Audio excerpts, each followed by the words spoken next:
Myanmar government has been systematically organizing and coordinating all the resources received from the international community and distributing to the level of emergency, including the remote areas where most of the roads have been destroyed. Authorities are ensuring that food, clean water, medical aids, and temporary shelter are prioritized for the hardest hit region. Moreover, while immediate release is the priority, the concerned authorities are trying to repair those and bridge accessibility to remote village. How did China and Myanmar achieve efficient coordination in dispatching a national rescue team and providing emergency humanitarian assistance, making China the first to lend a helping hand? Both governments had engaged closely through the diplomatic channel and take immediate response to ensure emergency rescue and such operation reach to the most needed areas and time.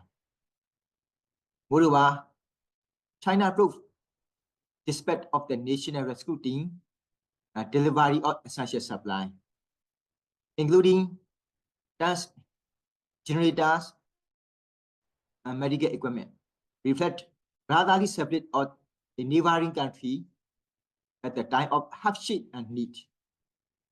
The timely arrival of these resources have been crucial in addressing immediate humanitarian needs to the affected areas. Myanmar government has been working around the globe to coordinate rescue and release operation, ensuring that they reach those in need as far as possible.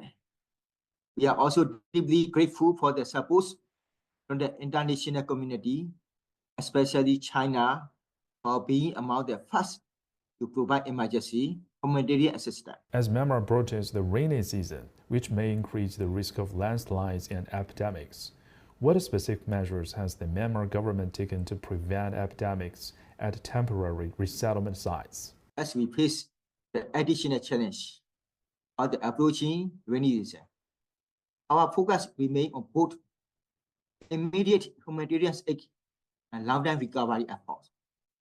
We have been instructed to mobilize medical supply and kits as much as possible to ensure enough assistance in the coming days, and also to cease assistance for quality mobile operation theaters and mobile lab for emergency health care during the period of time. We look forward to receive some kind of assistance from international communities for Myanmar ongoing response and rehabilitation process.